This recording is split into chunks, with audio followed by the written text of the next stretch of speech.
Bonjour, bienvenue à Parcours de vie. Aujourd'hui, nous avons la chance d'avoir avec nous un invité spécial qui se démarque sur la scène de la vidéographie.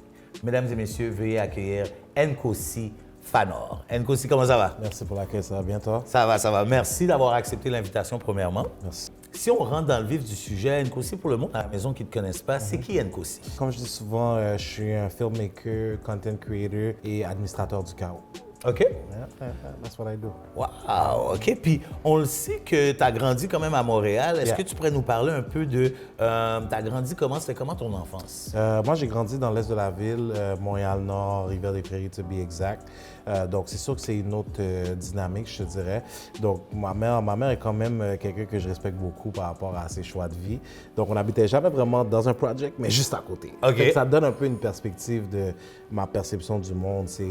D'un côté, c'est du privilège, mais de l'autre, je suis souvent confronté avec des personnes avec d'autres réalités. Du coup aussi, ma famille sont très activistes, d'où le nom. OK. Dans les années 90, ils avaient un des premiers mouvements organisés qui s'appelait AKX. Donc, moi, mes premières images que je vois dans l'enfance, c'est un portrait de Malcolm X, ce genre de trucs-là. Fait que ça a façonné un peu ma façon d'être plus tard dans la vie.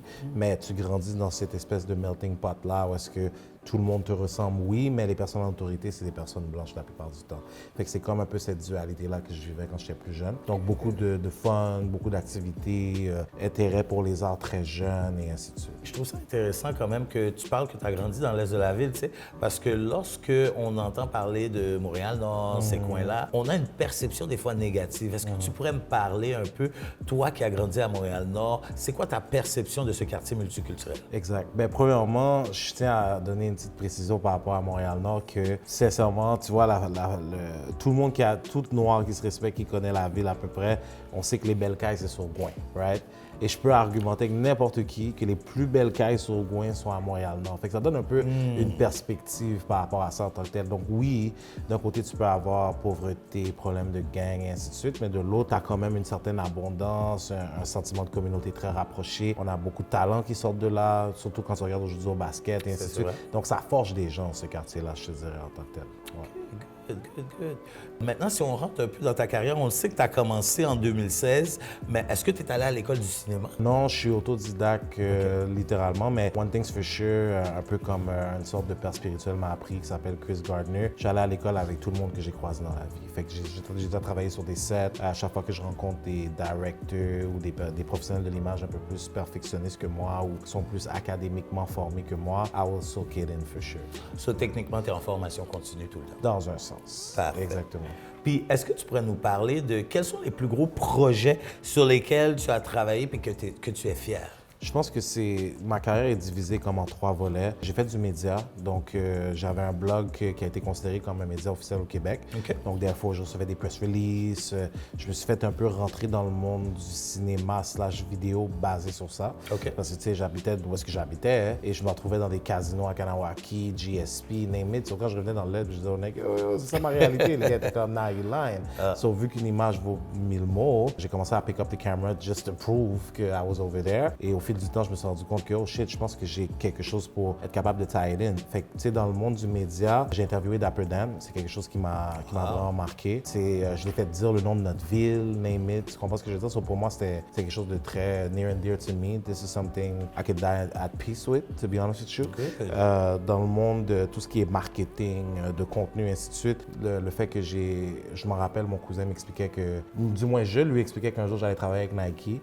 Et, you know, si tu vois ça, tu sais déjà what's up. Tu sais, I love him to death, mais tu sais, il essayait de me faire comprendre que, tu sais, il va falloir que je mange des croûtes pour travailler avec Nike, et ainsi de suite. Fast forward 1 an plus tard, j'ai eu l'opportunité d'aller à Toronto parce qu'ils avaient une activation avec un espèce de boss qu'ils avaient transformé en, tu sais, la boîte de souliers orange avec le logo. Le boss se promenait dans la ville, on a documenté ça, on a parlé avec le rep, on a fait un tour d'une espèce de musée des Air Max. So, j'étais comme, damn, tu sais, à peine 1 an. You did it. I kinda did it. So, ça, c'est mon petit, tu sais, moi, je suis un gars très rancunier rancunier / compétitif. So pour moi, c'était comme full circle for sure. Dans le monde du film, je dirais que so far, je suis encore en train de build the bricks and everything, mais je trouve que compte tenu de d'où je viens, c'est-à-dire un background activiste, les communautés desquelles je suis issu, le fait que mon premier projet télévisuel va sortir sur le first Black-owned network dans ma ville, it makes so much sense. Tu comprends ce que je veux dire? Fait que le fait de travailler avec Natif sur mon documentaire Harlem of the North, c'est quelque chose que je te dirais qui me fortifie en tant que créateur et je l'aurais pas fait autrement. T'sais. J'aurais pu grind it out puis essayer de faire quelque chose avec un ici tout TV et ainsi de suite, mais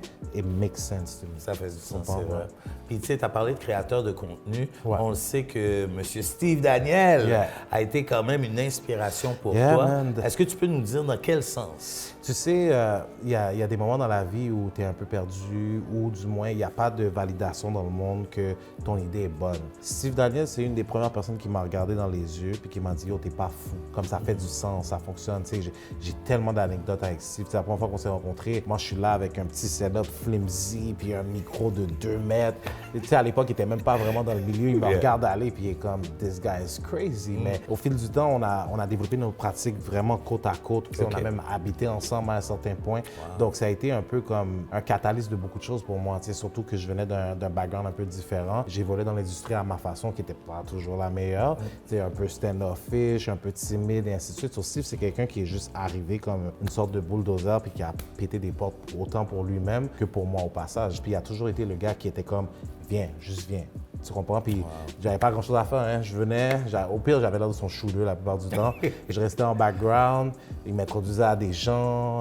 On a travaillé sur tellement de choses ensemble. Quand il a fait sa montée en tant qu'influenceur, I was behind him. Quand j'ai fait ma montée. Et d'ailleurs, je tiens à préciser pour le remercier justement, il est aussi, alors que j'étais plus en advertising, la personne qui m'a dit « Yo, bro, je pense que tu devrais essayer le film. C'est ça que tu fais de toute façon. » Fait qu'il m'a encouragé à aller faire le programme de Black Film Festival. Et ça a tout déclenché la réaction en chaîne qu'on voit aujourd'hui. So, sincèrement, Steve, shout out to you, man. Shout out à Steve Daniel, man. Quelqu'un qui fait beaucoup de choses puis des belles choses dans la communauté. On a tous besoin d'un ami comme ça dans la vie, for sure. Wow. Ah, c'est bon. Est-ce que tu peux nous parler un peu de ton expérience avec Felipe Del Pozo? Un peu dans la même optique, tu sais, j'ai eu beaucoup de... Sincèrement, comme, je pourrais jamais me plaindre de mon parcours. En termes de... Tu sais, il y a des gens qui se font fermer des portes et puis ils deviennent un peu amers par rapport à ces choses-là. Moi, je pense que dans mon cas, un peu comme tout le monde, ça n'a pas toujours été all free and game, mais je pense que les gens qui ont compris mon essence ont réalisé vite que j'avais, un, du potentiel et deux, que j'avais faim, que j'étais prêt à travailler pour mon gain, tu comprends? Et Felipe, dans mon ascension dans le monde des médias, c'est justement, ça a été cette personne-là, où est-ce que je venais à ces événements, casually, j'écrivais des petits articles, tu sais, des fois en tant que blogueur / journaliste urbain, on n'a même pas l'impression que le PR les lit, ces articles-là. Non seulement il les lisait, mais c'est quelqu'un qui reconnaissait aussi le travail derrière le fait de faire des petits recaps, des photos, des vidéos. Très vite, c'est quelqu'un qui m'a ouvert des portes dans un univers que j'avais aucune espèce d'idée comment ça fonctionnait. On parle de mainstream Québec. Donc, les premiers projets que j'ai faits avec Felipe, c'est des affaires avec Annie Dufresne, les Respectables. Puis, tu sais, des fois, j'arrivais dans ces circonstances-là, venant de mon background, des fois, je savais pas c'est qui ces gens-là. Tu comprends? Puis, je pense que c'est même ça qui m'a aidé dans une certaine façon. Puis, c'est quelqu'un qui a été extrêmement généreux de sa personne, son temps, son savoir. Fait qu'il m'a aidé un peu à naviguer dans cette industrie-là et me faire comprendre que, en fait, c'est une question de qui tu connais, oui, puis c'est une question d'éthique de travail. C'est un monsieur qui est peut-être fin quarantaine. Il a plus d'énergie que toi, moi, monsieur, que n'importe qui que tu connais. Et tout ce qu'il fait, c'est pop un gourou, puis il est on, c'est le red carpet. Il a toujours été quelqu'un de super inspirant pour moi. Tu sais, il vient d'un background où est-ce qu'il a travaillé avec Musique Plus, Early Stages de Musique Plus, Sonia Benezra, name it. Monsieur, c'est le PR des célébrités au Québec. So, divine timing, encore une fois. Wow, man, good job à lui pour de vrai. Puis je pense que ça t'a quand même aidé. Ça m'a forgé. Oui. C'est ça, ça t'a forgé, puis fait la personne que tu es aujourd'hui. Définitivement. Puis lorsqu'on parle de forger, on le sait qu'il y a quelques années, la pandémie est arrivée sur nous. Tout le monde a été affecté par la pandémie. Mais toi, on a entendu que ça t'a affecté d'une certaine façon. Est-ce que tu peux nous en parler? Yo, c'est comme si, comment je pourrais t'expliquer? Ça a été un breakthrough pour moi. C'est un breakdown and breakthrough. Je reçois des calls left and right. Yo, tu sais, on parlait de projets à long terme, c'est dead. On parlait de telle affaire, t'es fait tel genre, c'est la fin du monde, ciao. OK, Fait que sur là, des cancellations. ouais, là. tu vois ton revenu go down, like, literally. Tu sais, nous, dans le monde du film et ainsi de suite, on a quelque chose où est-ce qu'on est toujours en proximité des gens, on est toujours dans des lieux, ainsi de suite. So, si tu me dis que tout ça, c'est shut down, mais j'ai plus de business, tu comprends? So, vu que je suis un gars extrême dans la vie, j'étais allé dans un parc, mon gars, je me suis couché sur un banc, j'ai regardé dans le ciel, puis je me suis dit, bah, être sans abri, c'est pas si pire. So là, j'ai shook shit up, puis je suis revenu la caille, dans le temps, j'habitais encore avec Steve. J'ai channel cette énergie-là dans tout simplement quelque chose d'autre. Moi, je pense que quelque chose que j'ai toujours été fort dedans, c'est, il m'arrive un truc quand même assez intense. Au lieu de laisser me bring down, I always like repurpose that energy into something, tu comprends? Fait que dans mon cas, ça a été mon premier short film. J'ai créé mon premier short film qui s'appelait C'est Raide, mais c'est chill parce que c'est quelque chose que je disais tout le temps. Ouais. Quand les gens nous appelaient pendant ce temps-là, genre, yo, comment tu vois ça? Est-ce que tu as catché le COVID déjà? Moi, j'étais comme, yo, pour le vrai, mon gars, c'est raide, mais c'est chill.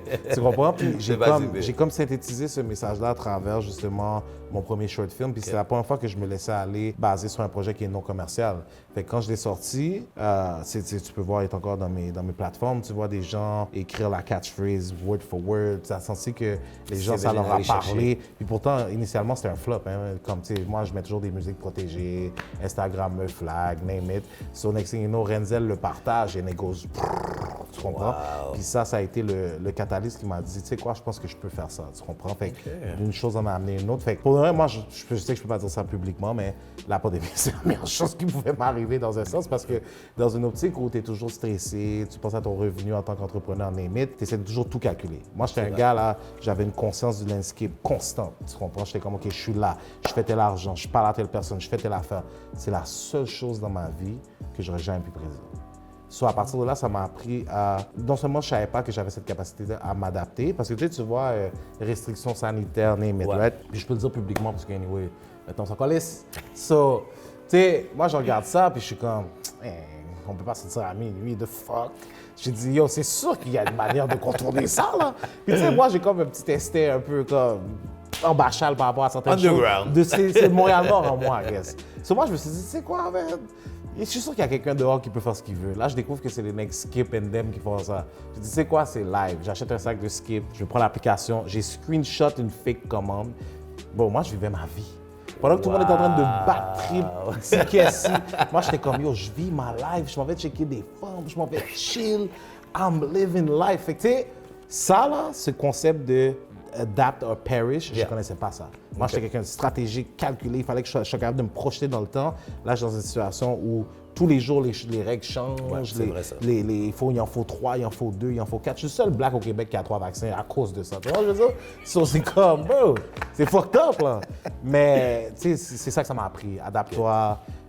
Yo, bro, oui, tu dois planifier, mais en même temps, il faut que tu sois fluide dans comment tu approches la vie en général, parce que il y a certaines choses, comme le COVID ou whatsoever, que tu n'as pas de contrôle là-dessus. Ça, c'est vrai. You know? C'est vrai. OK. Puis, en tant que créateur de contenu, qu'est-ce que tu dirais qui te démarque des autres créateurs de contenu? Parce qu'on s'entend, il y en a beaucoup. Surtout en 2025, c'est rendu très populaire. Toi, c'est quoi qui te démarquerait? Je pense que dans mon processus de vie, j'ai jamais eu peur de me mélanger à d'autres créateurs et de leur donner leurs fleurs. Donc, ma capacité à me faire des relations est vraiment spéciale, je te dirais. Puis je pense que ça vient du monde du média. Parce que, tu sais, quand tu interviews, tu le sais, tu interviews des gens. Interviewer quelqu'un, c'est un processus tellement selfless parce que you gotta put the spotlight on somebody. That's true. Fait qu'à cause que j'étais justement dans cette optique-là d'être un media owner, j'étais toujours dans l'optique de reconnaître le talent des gens et pas avoir peur de leur témoigner. Fait que, tu sais, souvent, mes relations seront basées sur un café. Hey, what's up, Mardoché? J'aime ce que tu fais. J'aimerais ça qu'on en parle. We go for lunch. Tu sais, je te l'offre, pourquoi pas? Tu comprends? Puis on parle, puis j'essaie de voir où est-ce que tu t'en vas, name it. Puis après ça me coûte rien. Tu me parles de, j'ai un certain blocage par rapport à mon média. J'aimerais ça avoir des accès médiatiques. It just so happens that I have them. Ça me coûte rien. Je t'envoie le courriel, tu y vas. So, à partir de là, we have a bond. You understand what I do. I understand where you're trying to go. You understand where I'm trying to go. If you respect my work, most likely than not, tu vas peut-être envoyer something my way. You pass me the ball, I dunk it, and then on crée cette espèce d'économie circulaire d'une certaine façon. Puis le fait que j'ai toujours opéré comme ça, tu sais, un mindset de plus de go-giver, je te dirais, things always kind of came back to me based on that. Puis, tu sais, le fait que tu es haïtien, c'est exactement cette définition-là quand on regarde notre emblème de l'Union fait la force. Je comprends ce que tu veux dire. Alors, comme, good for you. Thank you. Puis, tu sais, on le sait que tu as travaillé beaucoup, oui, bien sûr, ici au Québec, mais tu as aussi travaillé certains projets aux États-Unis. Exact. Est-ce que tu serais prête à dire que tu as plus appris aux États-Unis qu'ici au For Québec? sure, for sure. Premièrement, justement, ce mindset-là dont je te parlais de ça te coûte quoi d'aider quelqu'un, name it, c'est quelque chose que j'ai appris aux États-Unis. OK. Donc, quand je faisais des in-and-out, en pensant que j'allais devenir le prochain Complex Media au BET, avec un Greyhound bus puis Lock and Room au YMCA à 22 ans, j'étais comme, let's go. C'est pas impossible. Exactement. Fait que là, tu sais, dans l'optique de justement le fait de vouloir briser des portes, j'ai rencontré beaucoup de gens, tu comprends? OK. Fait qu'à un moment donné, j'étais avec un de mes mentors qui s'appelle Luke Stephen. Puis ce gars-là, il a un background quand même assez intense. C'est dans les années 80, il était un lieutenant pour Fat Cat Nicholson, qui était comme un major drug kickman over there. Il s'est réinventé, il est devenu un filmmaker. Et c'est quelqu'un que he always looked out for me. J'ai fait une entrevue avec Miz de Money and Violence à travers lui. Wow. Il y a plein d'affaires qui sont découlées dans mon parcours grâce à ce gars-là. Puis nous, on vient pas de cette culture-là où ces choses-là se font. Le gars ne me connaît pas. C'est ça. Je suis pas son fils, je suis pas son frère, on n'est pas dans tout ça. Puis à un moment donné, j'ai demandé Fred, j'ai dit, yo, parce qu'on n'est pas à l'aise avec ces choses-là, right? J'ai dit, mais pourquoi tu m'aides? Il m'a dit, ben en fait, je t'aide parce que au final, si un jour tu blow up et que moi, I go down, you will always gonna be able to bring me back up. Fait que, mais although it's somewhat selfish, I understand that thinking. Il y a une logique derrière Exactement. ça. Sauf quand je suis revenu ici, j'ai commencé à appliquer le même principe avec une autre prémisse. Mais l'idée de créer cette espèce de roulement entre nous qui doit se faire organiquement et naturellement, j'ai appris ça des États-Unis, for sure. OK. Après ça, tu sais, deuxièmement, je te dirais, on a travaillé avec la compagnie de film de Will Smith. Moi et mon gars, Miro Laflaga, thanks to him and his girl, Ashley, ils m'ont mis sur un projet avec la compagnie Westbrook Films. OK. Ils ont fly in, fly out à LA, on est allé dans une villa pas loin de Calabasas, Sendem. Et cette compagnie-là, du moins cette expérience-là, m'a appris que shit. Puis, tu sais, moi, je suis un gars, je suis un filmmaker, je dois amener des sacs lourds toute la journée, je dois faire pas quelle affaire. Oui. Mon partenaire, lui et sa copine, c'est quelque chose qui peut se faire remotely. Ils ont l'opportunité de voyager pour le travail, name it. Puis c'est la première fois de ma vie que je me faisais, tu sais, au moins la deuxième, troisième, que je me faisais fly in, fly out pour un projet. OK. Puis c'était tellement un processus mental pour moi parce que c'est la première fois que j'avais pas à faire du heavy duty. J'étais là en tant que consultant, fallait que je donne mon avis, mais écoute, half the time, we were chilling, on avait des rencontres avec ces gens-là, tu sais, puis ça c'est post-slap là en plus, fait que tu sais que là-bas c'est comme, c'est chaud là. Ils voulaient faire un rebrand puis ils ont engagé la compagnie de Miro et Ashley pour le faire. Puis à travers cette expérience-là, non seulement j'ai appris que bon, il faudrait que j'apprenne à développer un service qui me permettrait de faire ces choses-là, mais en termes d'inspiration en tant que filmmaker, c'était incroyable parce que tu sais, là j'ai accès à cette compagnie-là qui m'explique comment eux autres, ils fonctionnent avec l'idée de, pour chaque plateforme qu'on connaît, que ce soit Apple TV, Discovery Channel, Netflix, eux autres sont capables de conceptualiser, créer des propriétés intellectuelles et les vendre à chacune de ces plateformes individuelles-là. Fait que quand je reviens ici au Québec puis qu'on me fait comprendre que, oh my God, Radio-Can, c'est le end-all be-all, si tu passes par là, you can't make it. Comment tu veux que je pense comme ça quand j'ai qu'est-ce que vu tu viens ça? de vivre, Tu comprends ce que je veux c'est dire? ça, ben oui. Ça expand mon mind. Puis pour ça, je serais toujours grateful to them, for sure. Toi, maintenant, là, est-ce que tu peux nous parler de quel est le plus gros projet que tu as accompli et que tu es fier? Le plus gros projet que j'ai accompli et que je suis fier. Je vais t'en bundle deux. OK, C'est toujours compliqué. Je te dirais que en termes de métriques pour un filmmaker / un gars d'advertising, j'ai senti que j'ai accompli un milestone de vie quand j'ai travaillé avec Lincoln, jumelé avec Chantal Maccabé. J'ai toujours voulu faire tout ce qui est luxury cars and whatnot. So là, tu fais déjà Lincoln, which is not necessarily my favorite brand, but it was already, je sentais que c'était vivide que j'avais accompli quelque chose. Puis après ça, bon, quand tu prends les milestones du Star System québécois, name it, this is as high as you can get. C'est pas quelque chose que je valorise per se, mais en même temps, tu te retrouves dans une situation où tu parles à cette personne-là, tu comprends tes échanges, puis tu te rends compte que au final, c'est comme, on est tous des humains, you know? So it was dope to be a part of that, for sure. Après ça, je te dirais que j'ai fait une docu-série. C'est vraiment le truc dont je suis le plus fier parce que le struggle papa que me gagné pour me faire bailler ça, c'était incroyable. Dans le sens que je travaillais avec un monteur, puis je me suis rendu compte que I don't think he was going to be able to pull it off. J'ai eu 1 mois et demi to put 10 episodes together. So, j'ai dû mettre 10 episodes together de 10 minutes. J'avais jamais fait ça de ma vie. Fait que je suis resté lock à mon bureau à Laval pendant 1 mois et demi. I had a girl at the time. Je lui ai dit, écoute, the only way you can see me is at the office. Fait que night and day, bro, devant un ordinateur, I'm trying to figure this thing out. Puis I brought it to life. Puis pour moi, c'était un full circle moment parce que les gens qui ont été featured là-dedans sont justement Miro, qui m'avait amené à LA. Donc pour moi, c'était une façon de le remercier, de pouvoir le mettre dans l'avant, de son histoire et tout ça. On a mis de l'avant Ricky D. Ricky D, je sais pas si tu connais un peu. Bon, tu vois, Ricky D, tu sais, tougher guy. Il me fait Monsieur Cree on camera, so I'm a legend for that. Tu vois ce que je veux dire? Après ça, Marcus Choi, qui était quelqu'un que, quand j'étais un blogueur / media guy, he was the guy I was looking up to. I got to tell his story on camera and do a screening with that. So pour moi, tu sais, ça s'est passé l'année passée and shit, puis tu sais, there was a lot of things going on in my life. Et quand tu regardes la photo, tu sais, ils sont tous derrière moi, puis il y a l'entité pour laquelle j'ai fait le documentaire qui parle devant les gens, puis il y a sa main dans mon dos, puis tu vois ma tête comme ça, genre. Mais ce que la photo ne dit pas, c'est que, tu sais, je venais d'avoir un panique la nuit même avec mon ordinateur, puis I made it work last minute. So, pendant que je suis comme ça, puis que j'ai l'air émotionné, je suis plus genre, yo, je suis fatigué, yo, je suis crasé, je suis content que vous aimez le bail, mais c'était crazy. Tu vois, je veux dire, so, it's things like these, for sure. OK. Est-ce que tu aurais un conseil s'il y a un jeune qui veut se lancer dans ce domaine-là? Yeah. C'est quoi que tu lui dirais? Tu sais, je pense que les skills, ça s'apprend. Moi, je pense pas que je serais le créateur qui va faire des tutoriels sur comment faire les choses comme moi. I don't think so. Par contre, il y a certains petits thèmes clés que je pense qui m'ont toujours été utiles. You gotta own your means of production. I don't think I would be where I'm at s'il aurait fallu que je rely tout le temps sur des clients pour être capable d'avoir le budget de me prendre des big boy toys et ainsi de suite. Donc, investir early sur avoir du gear, avoir une espèce de kit fonctionnel qui me permet de faire un certain range de projets. Okay. Ça m'a permis beaucoup de me développer en tant que talent, for sure.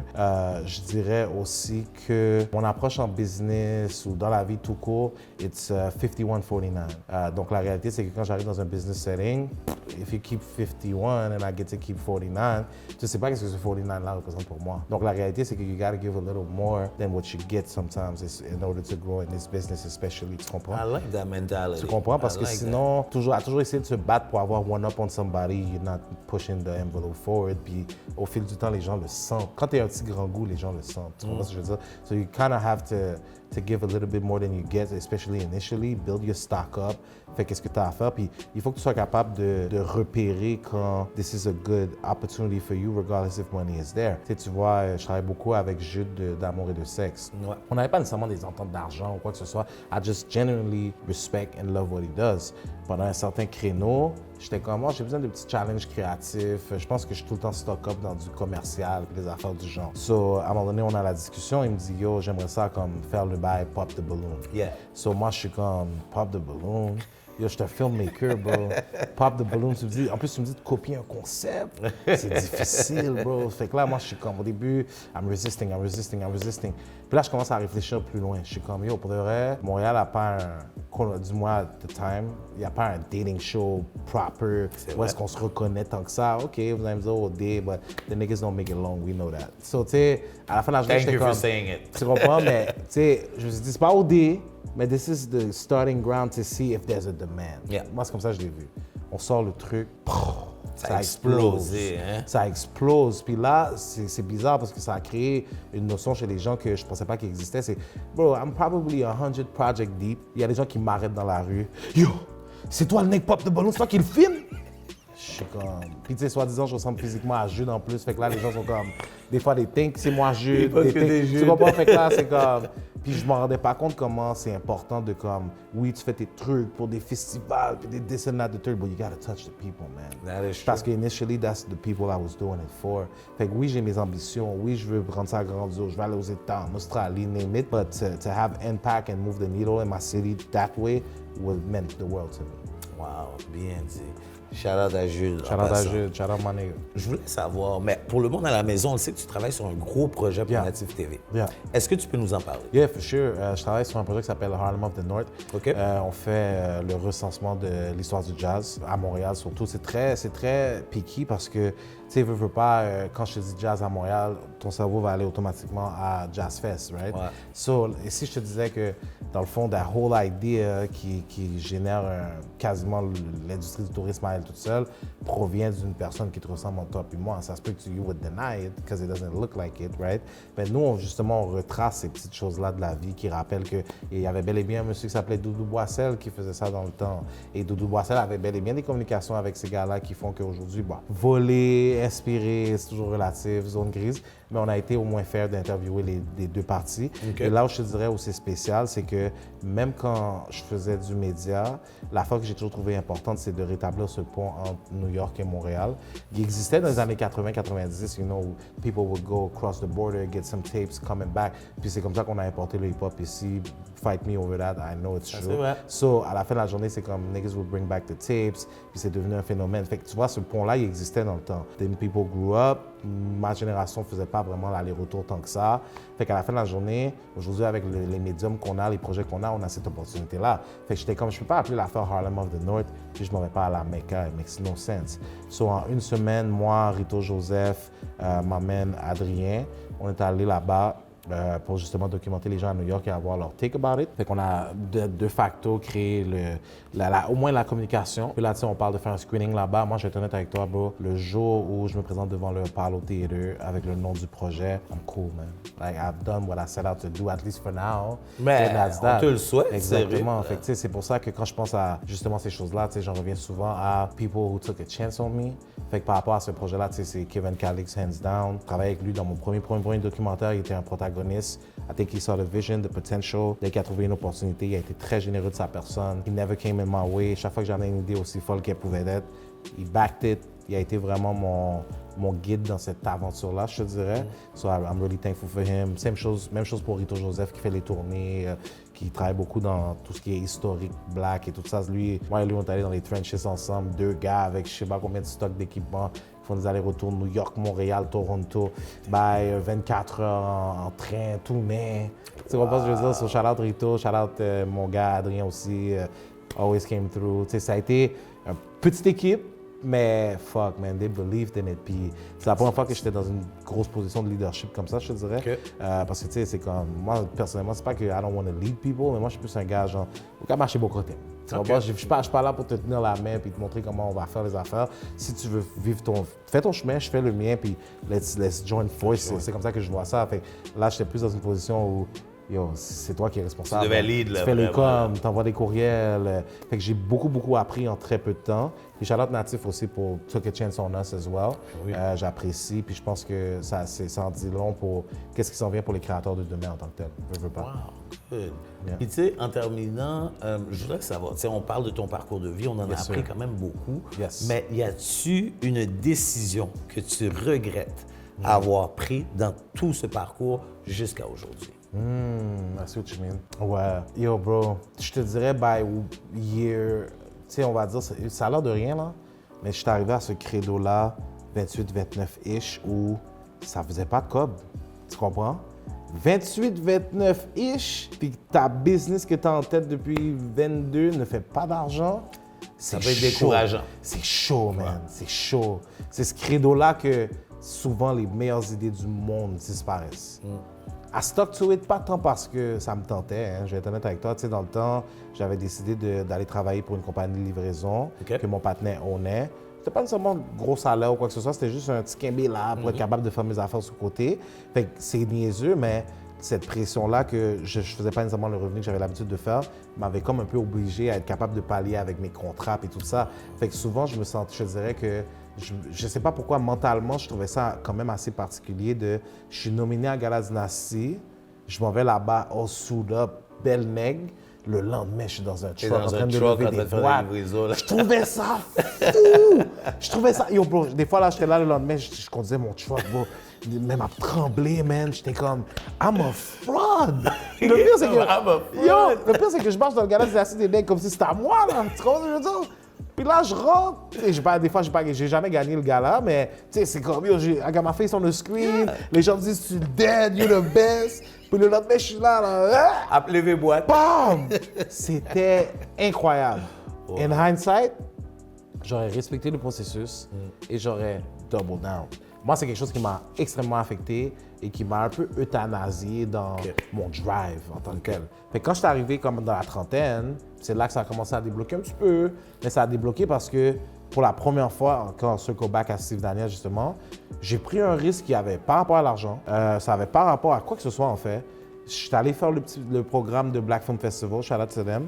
Mais tu sais, c'était très téliste. C'est genre, tu as des cours reliés à ça. Faut que l'été, je devais aller comme prendre des cours à l'INIS à travers ça, à name it. Il a fallu que je réorganise ma vie autour de cette opportunité-là qui n'était pas nécessairement une opportunité monétaire, right? So, à partir de là, j'étais comme, damn. Puis je l'ai fait, and it changed everything.